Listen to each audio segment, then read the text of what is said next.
अर्धा घंटा कीर्तन आगाव करू. रोज गावरान तूप नसते भेटत हो. आम्हाला बी इतकं नशीब आमचं कुठं गोड आहे. कधी कधी असंच भेटतं, गोड ऐकायला भेटावं. एकदा काल्याच्या कीर्तनात भगवान गोपीकडे गेले आणि लगेच वापस आले. तर यशोदेने विचारलं, कृष्णा कस काय वापस आला रे? ते म्हणलं गोपी घरीच नव्हती. तर लगेच एक जण प्रमाण म्हणलं, गवळणीच्या घरी गेलो, गवळण नव्हती घरी. मी म्हणलं मग तू फोन लावून काऊन नाही गेला? नाही तर व्हॉट्सअपला संदेश देऊन विचारायचं घरी येस का कुठे. असाच कधी कधी चिवडा भेटू तू आम्हाला. विठाला विठाला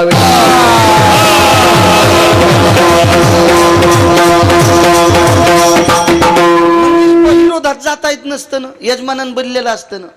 आपण त्याला म्हणावं ते म्हणून तू बोल ना. ऐक नाही पण तू बोल. तू आमचं काऊन दळायला?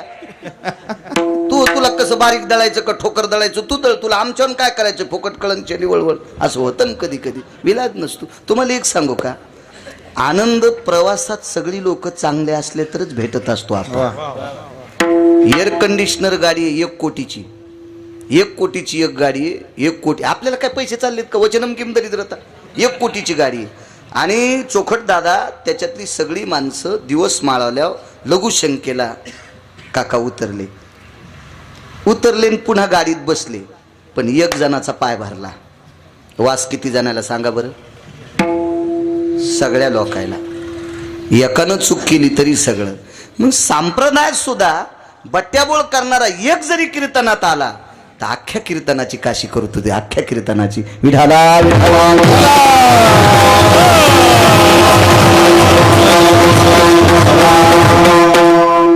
त्यानं सांगितलं बाजू माझी पक्की आहे. पांडव वनवासाला गेले.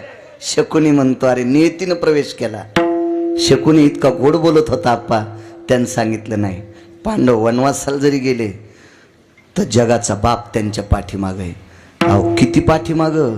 4 दिवसात द्रौपदी नदीला हात लाईत नव्हती.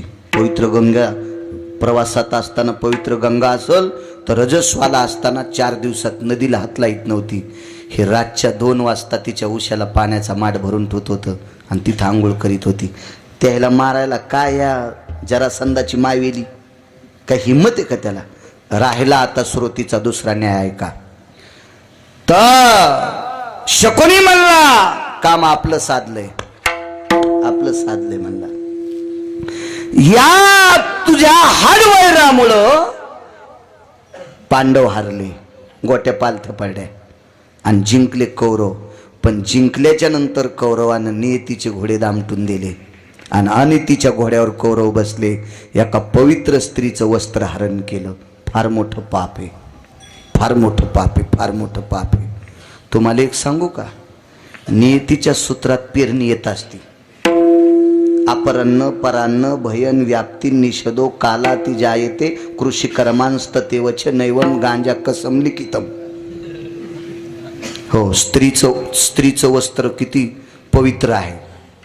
हो, आणि त्याला अशुद्ध स्थितीत वापरल्यावर किती अपवित्र आहे.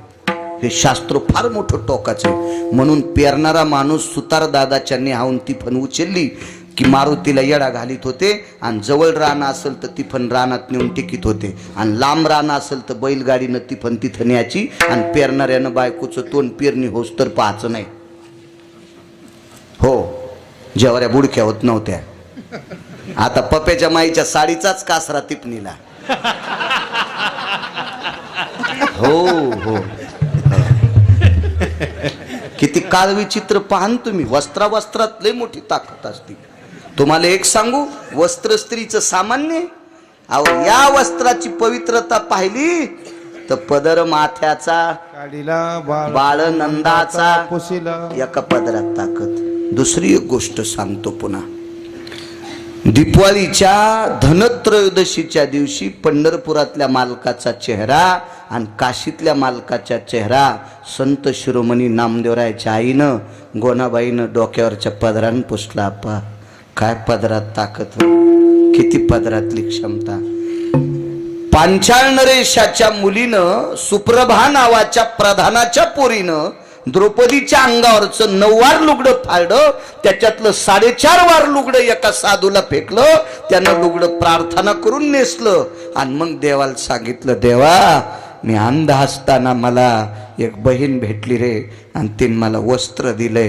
ह्या वस्त्रावर आडवेन जितके उभे दोरे तर तितके तिला वस्त्र पुरव. कौरवे पांचाळी सभे माझी आणली, वस्त्र हरणे वस्त्र कैशी झाली मावली. काय ताकद आहे बाईच्या वस्त्रात, काय शक्ती आहे तिच्या वस्त्रात, किती शक्ती आहे. आणि तिचं वस्त्र एका दुःशासन नावाच्या नालायकाने धरलं. तेव तर मेलाच भडवा, तेव तर भडवा मेलाच, पण सांगणारे 100 मातीत घातले नालायकानं. इतकं पवित्र वस्त्र आहे तिचं, इतकं पवित्र त्या स्त्रीचं. फार मोठं कितीतरी पुरावे सांगता येतील. माझ्यासारख्या येडपट बाळूला विद्वांत किती सांगतील. विठाला विठाला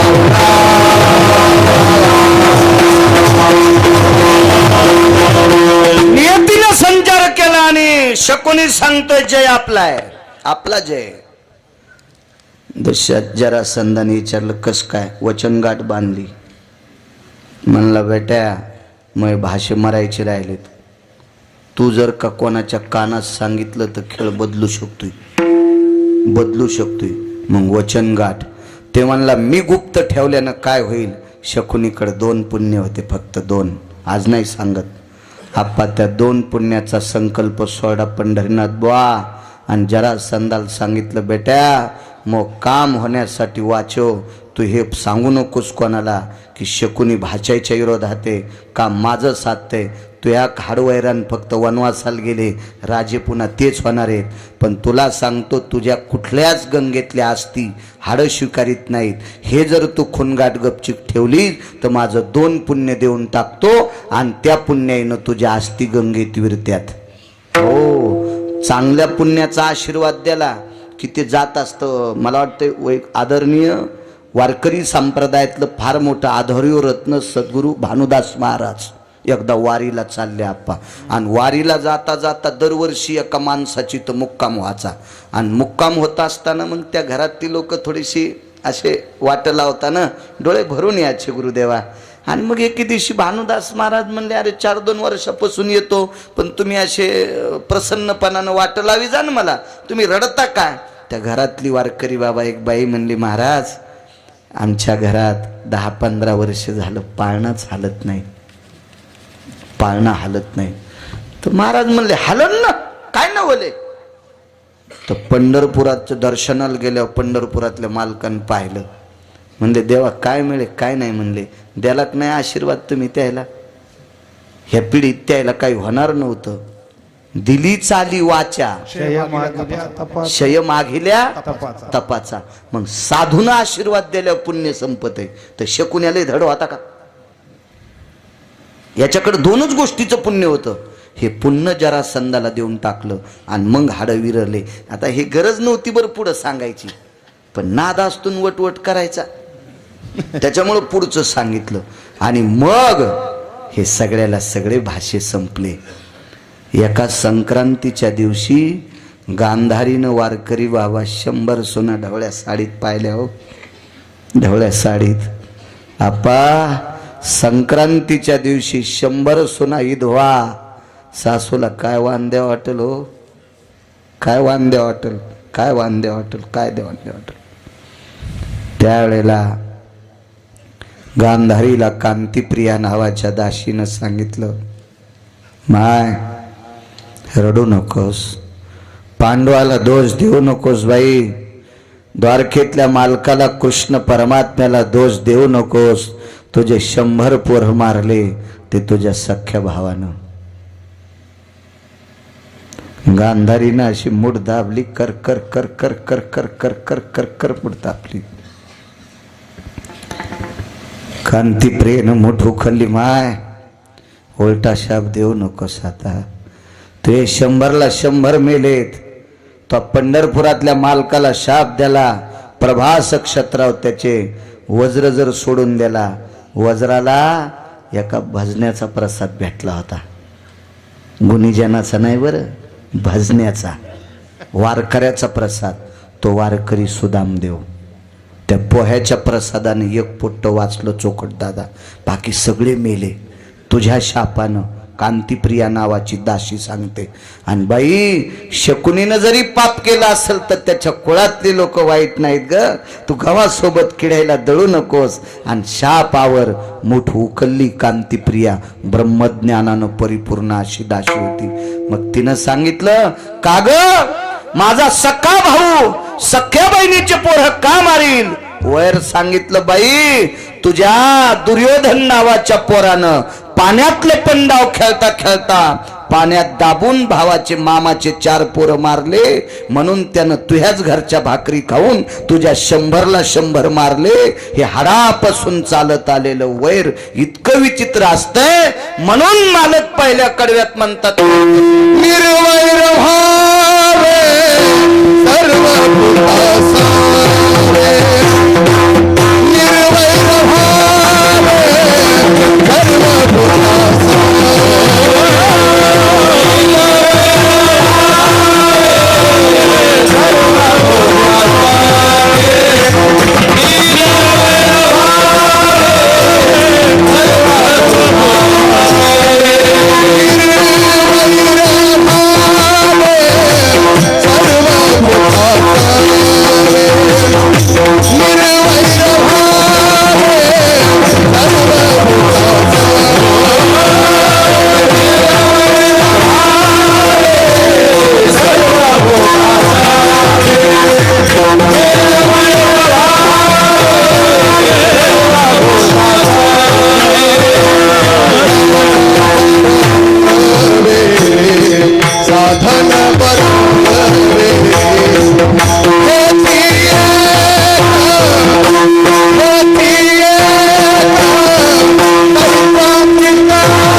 वैरानं चांगल्या चांगल्या लोकांचा कचरा झाला. ऋण वैर हात्या हे तो न सुटे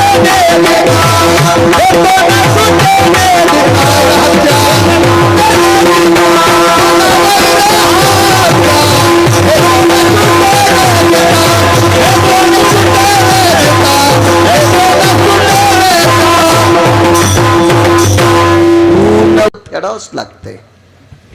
हत्या फेडावंच लागती. हो, वैर फेडावं लागतंय. फार विचित्र काम या वैराच्या बाबतीत. बघा पुढे.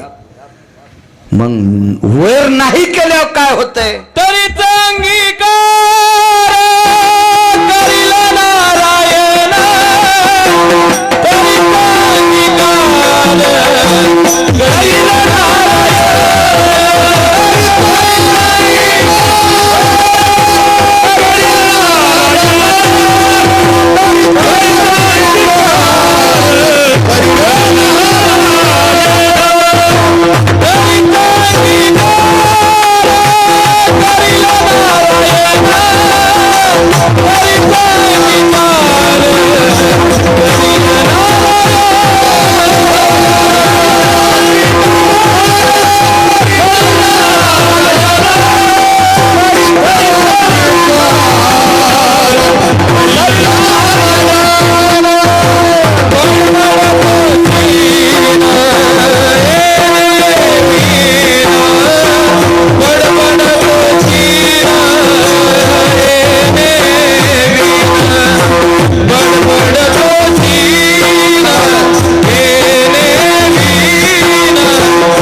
झाल्यात, पण वैर जर नाही केलं तर जगाचा मालक स्वीकार करतो.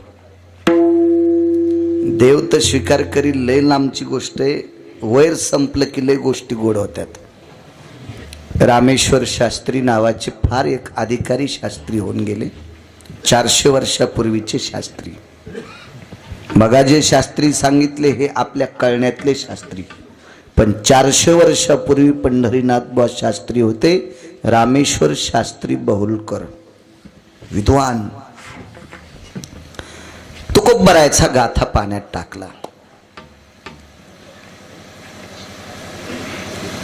तुकोबराय पवित्र इंद्रायणीच्या तीरावर बसले आणि रामेश्वर शास्त्रीच्या सानिध्यातला एक चमचा, तुमच्या क्षत्रात चमच्यापासून सावधान. हो, राजकीय क्षेत्रात चमचे लय बेकार, लय बेकार. हो, तुम्हाला सांगू का, हे बा, खिरीतला चमचा गुरुदेवा कढीत गेला तर धकतू, पण कढीतला चमचा जर खिरीत आला तर इचकत बरं, मात्र लय इचकत, लय इचकत. म्हणून शक्यतो कढीतल्या चमच्यापासून लांब राहायचा. खिरीचे चिटकू द्या ना, खीर जरी कढीत गेली तर कढी गोड लागल.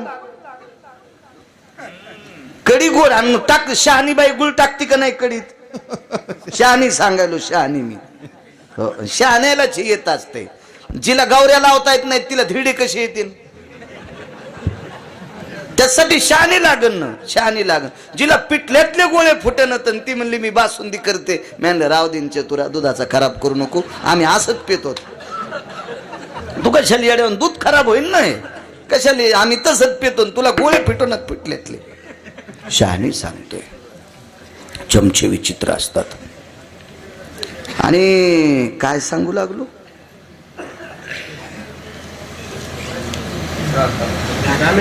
रामेश्वर शास्त्री. तर रामेश्वर शास्त्रीच्या सानिध्यातला एक चमचा तुकोबरायकडे गेला. तर तुकोबराय काय डोळे उघडीत नव्हते, देव आल्या उघडी नव्हते.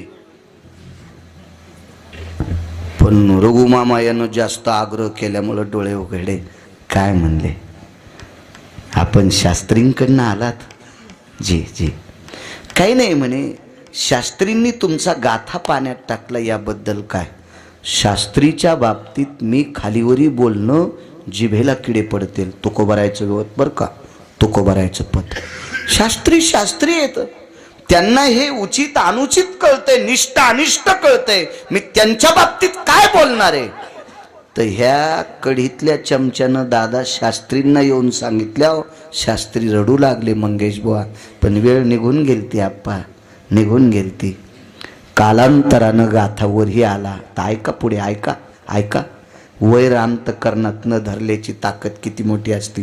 तुकोबारायाने एक शब्द रामेश्वर शास्त्रीविषयी चुकीचा बोलला असा दाखवून द्या, त्याच्या बुटाचं मंदिर बांधतो मी.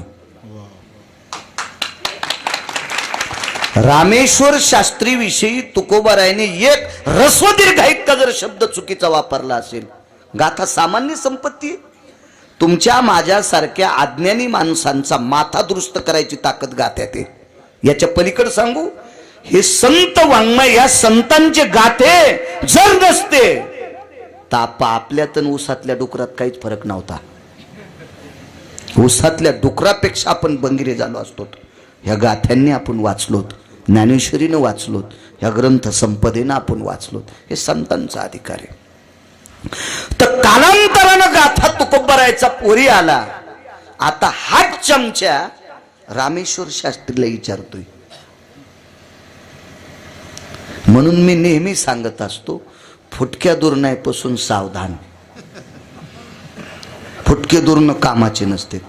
काय होतं माहितीये का वारकरी बाबा, फुटक्या दुर्णात वरण वाढलं की चपाती ओस्तरच गळून जाते.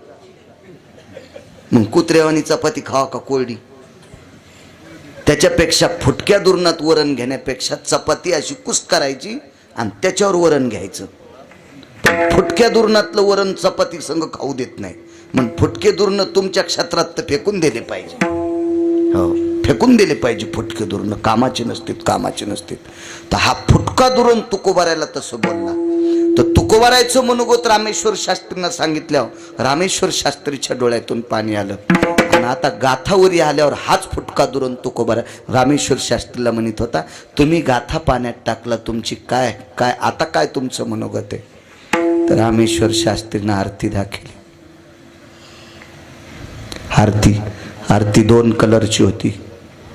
आरतीचे वरचे कडवे काळ्या पेननं होते आणि शेवटचं कडवं लाल अक्षरात होतं. तर ह्या खबऱ्याने रामेश्वर शास्त्रीला विचारलं, शास्त्रीजी वरचं कडवं काळ्या अक्षरात आहे, खालचं लाल अक्षरात का? अरे तुकोबारायची आरती लिहित असताना दौतीतली शाही संपली. शेवटचं कडवं लिहित असताना मग हा कलर कुठून आणला? रामेश्वर शास्त्रीनं सांगितलं, रंग नाही रे, रंग नाही, रंग नाही, रंग नाही. टाक मांडीत टोचला आणि मांडीतलं रक्त काढलं आणि रक्तानं शेवटचं कडवं लिहिलं, तुकिता तुलनेशी ब्रह्म तुकाशी आले, मनोनी रामेश्वरे चरणी मस्तक ठेविले. ताकद तशाची आहे. गाथा पाण्यात टाकला तरी वर केलं नाही, म्हणून गाथा पाण्यात टाकणारे रामेश्वर शास्त्री आरती लिहून शिष्योपत करतात आप्पा. म्हणून मालक पहिल्या कडव्यात म्हणतात,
काय ताकद आहे निर्वैराची.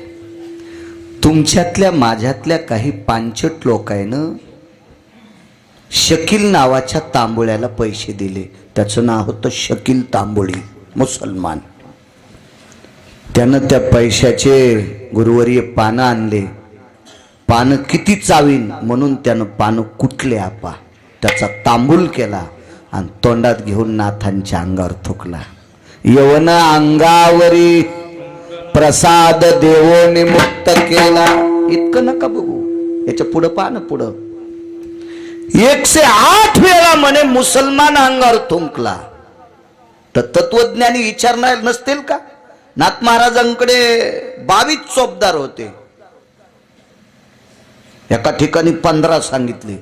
15 किलोची काठीन, 32 किलो सोन्याची छत्री. सकल संता माझी राजा आणि स्वामी एकनाथ माझा. भौतिक श्रीमंतीत नाथ बाबा राजे होते. आणि एवढ्या मोठ्या श्रीमंताच्या अंगावर एक मुसलमान 108 वेळा थुकावा. नाथांचे उद्गार पडले, अरे मी रोज फक्त त्रिकाल संध्या करीत होतो. सकाळचं, दुपारचं आणि संध्याकाळचं 3 स्नान करत होतो. पण या महात्म्यामुळं मला सकाळीच 108 आंघोळी झाल्यात. इतका ज्याचा स्वभावावर पकड आहे म्हणून त्या व्यक्तीला शांती ब्रह्म पदवी. ही अंतकरणातलं वैर जाळून टाकण्याची ताकद आहे. म्हणून शांती ब्रह्मनाथ बाबा. किती ताकद. वेळ तर संपला चोखड दादा.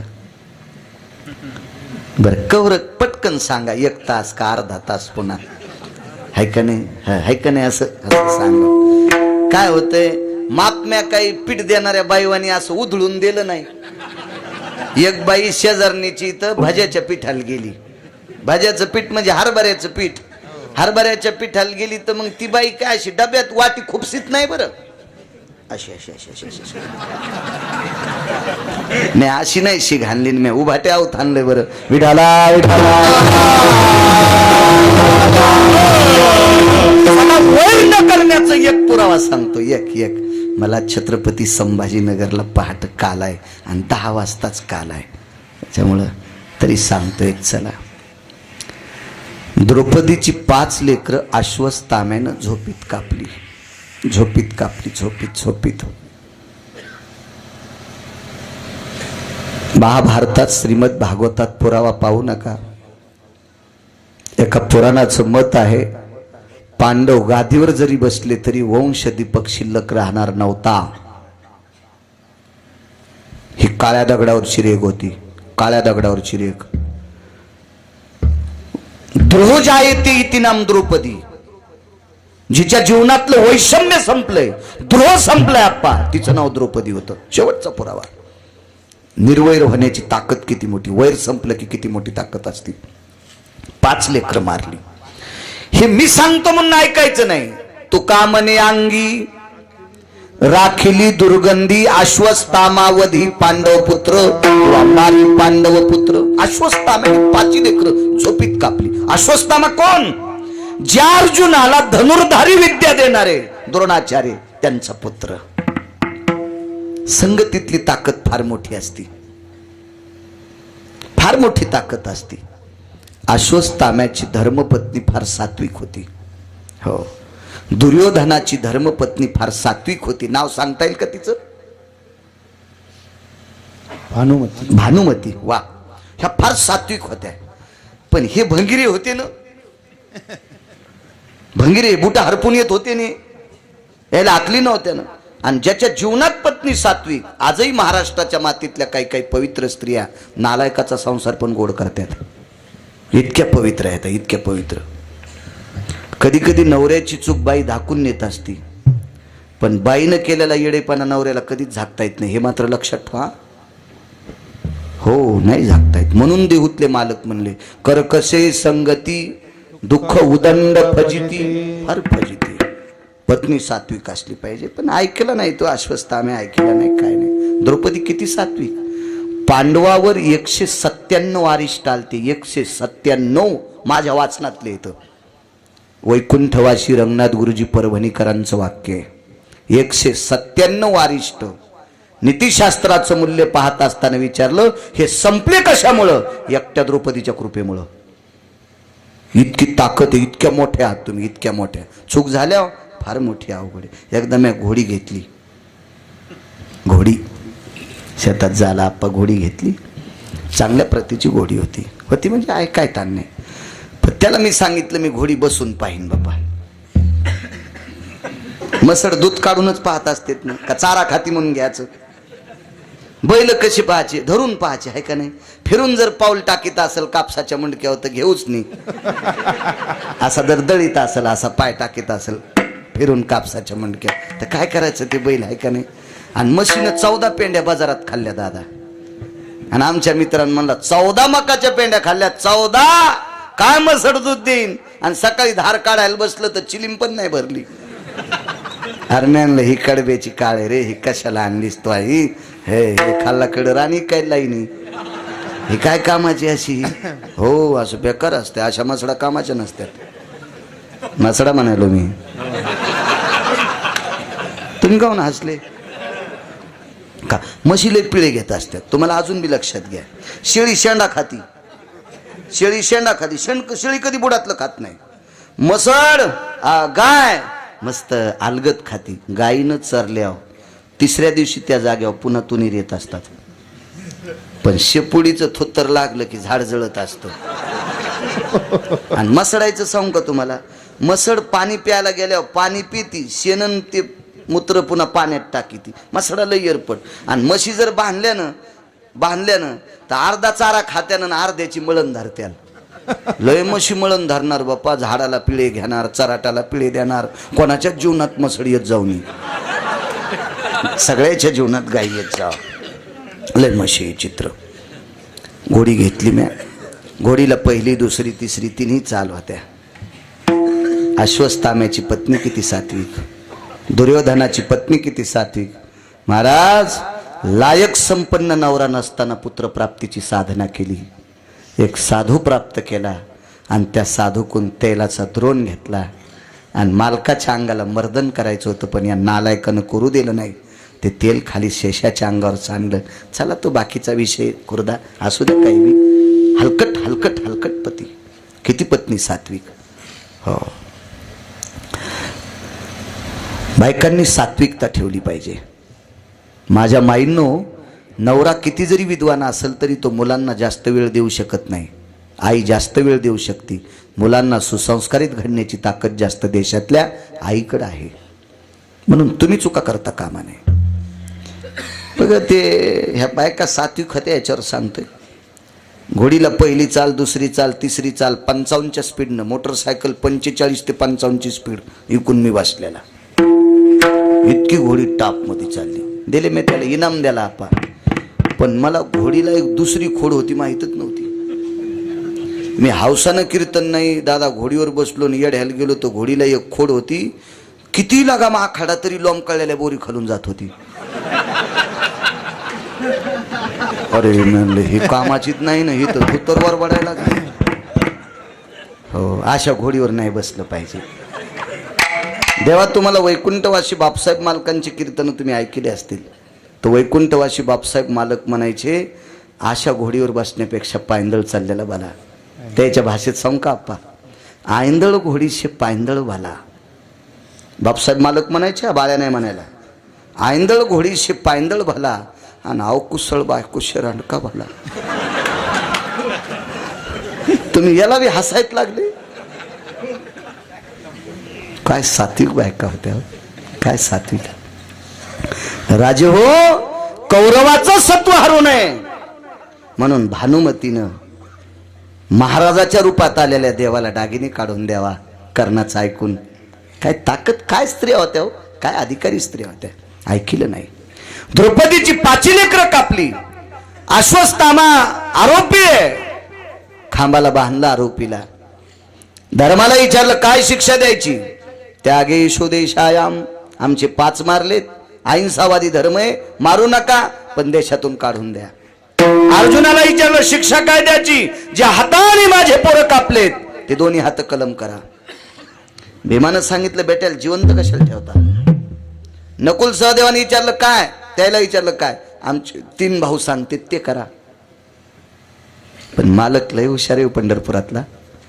मालकानं सांगितलं धर्म, भीम, अर्जुन, नकुल, सहदेवा, तुम्ही बाप आहात, बाप. पण जिनं 9 महिने पोटात सांभाळले होते का ते माय, तिला विचारू द्या ना अश्वत्थाम्याला काय शिक्षा द्यायची.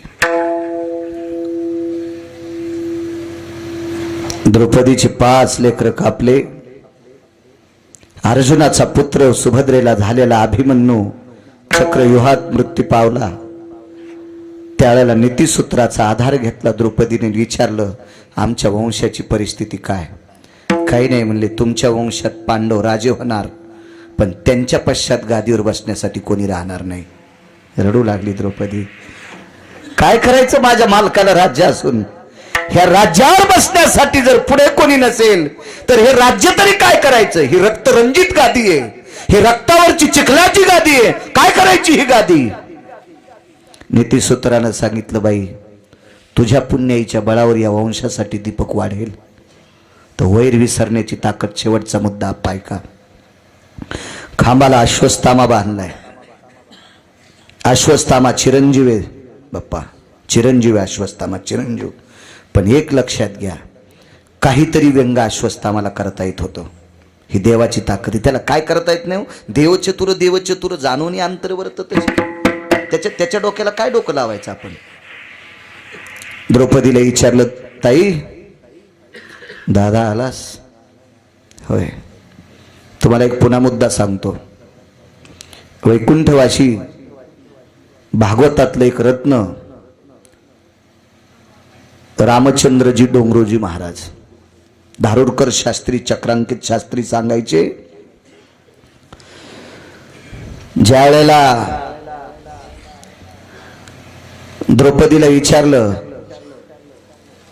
ताई यांना शिक्षा काय द्यायची, तर द्रौपदीने विचारलं, दादा तुझ्या सख्या बहिणीचा मुलगा भीष्माचार्यांनी धारातीर्थी पाळला, जयद्रथांनी लात मारली, त्यावेळेला तू सुभद्रेला भेटण्यासाठी आलास आणि माझे 5 लेकरं अश्वत्थाम्यानं कापलेत, तू भेटायला 27व्या दिवशी काय येतोस? उत्तर काय दिलं असेल? सुभद्रेच्या डोळ्यातलं पाणी पाहिल्यानं माझ्याही डोळ्यात पाणी आलं ग. सख्या बहिणीचं पोरग मेलं, ती रडत होती, तिच्या डोळ्यातलं पाणी पाहिल्यानं माझ्याही डोळ्यात पाणी आलं ग. पण द्रौपदी ताई, तुझ्या रडण्याचं, तुझे डोळे पाहण्याची ताकद माझ्यात नाही, याच्याकरता 27 दिवस आलो नाही. मग देवाला सुभद्रा मोठी का द्रौपदी मोठी? द्रौपदी मोठी. काय ताकद होती? डोंगरोजी महाराज सांगायचे, योगा झाला ताई धर्मानं देशत्यागेशु काढून द्या सांगितलंय, विमानं संपव सांगितलंय, एकाने हातपाय तोडा सांगितलंय, या दोघांनी ते करतील ते सांगा सांगितलंय. द्रौपदीच्या पक्क लक्षात होतं वंश संपणार आहे, कशाला वैर करायचे. देवाला एक प्रश्न केला, देवा अश्वत्थामा चिरंजीव आहे, पण मी जर इच्छा केली तर काही बी नाटकं करून तू त्याला संपिशील, हे मला कळतंय, हे मला कळतंय. पण अश्वत्थामा मारल्यावर माझे 5 उठून बसतील का? अश्वत्थामा मारल्यावर माझे 5 उठून बसतील का? धाय धाय रडत होते, धाय धाय रडत होत. आणि अश्वत्थामा मोकळा सोडला.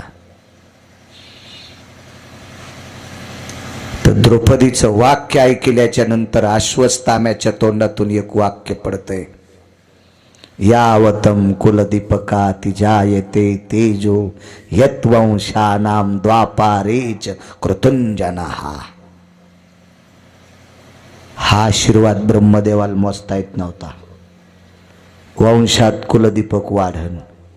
आणि हे नालायक दुर्योधनाच्या कानावर गेला, नालायक दुर्योधनाच्या कानावर. आणि मग दुर्योधनानं सांगितलं, बेटा मी तर संपणार आहे, पण यायच्या गादीवर शिल्लक न राहावा म्हणून अर्जुनाचा पुत्र अभिमन्यू मारला, झोपीत द्रौपदीचे 5 कापलेस, आणि आता उत्तरेच्या पोटामध्ये 4.5 महिन्याचा गर्भ आहे, तू ब्रह्मास्त्र टाकून जाळून टाक. ते म्हणला, शक्य नाही रे, नाही जळत, ते जळत नाही. अरे विश्व जळण्याची ताकद आहे ब्रह्मास्त्रात, टाक. आणि टाकलं ब्रह्मास्त्र. तर उत्तरेच्या अंगावर पडल्यावर बाप्पा त्याचं पाणी झालं, पाणी. तर नीतिशास्त्रानं श्रुतीशास्त्रानं विचारित असताना कस काय पाणी? अरे आशीर्वादच यानं द्यालता वंश वाढन. कशाचा आशीर्वाद आहे? तिच्या अंतःकरणात अश्वत्थाम्याविषयी कायमचं वर संपलत, म्हणून वंश पुढे वाढला. म्हणून निरवैर व्हावे सर्व भूतासवे साधन बरवे हेची एक विठोबार.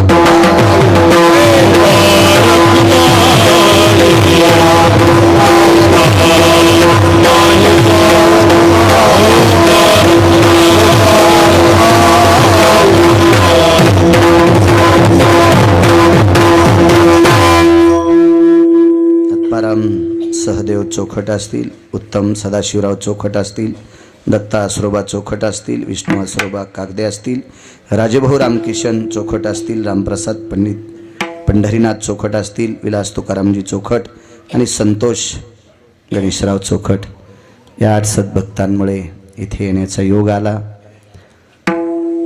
तुमच्यामुळे मला विटेवरच्या मालकाचं ज्ञानोबाराय तुकोबारायचं नाम घेण्याचं या पवित्र सारंगपूरमध्ये मारुतीरायाच्या दरबारामध्ये मला कीर्तन करण्याची संधी मिळाली. तुम्हाला 8 जणांना धन्यवाद. मृदंगाचार्य महाराज दोन्ही, गायनाचार्य सगळी मंडळी, सगळ्यांना प्रणाम करतो आणि माझ्या वाणीला विराम देतो. ज्ञानेश्वर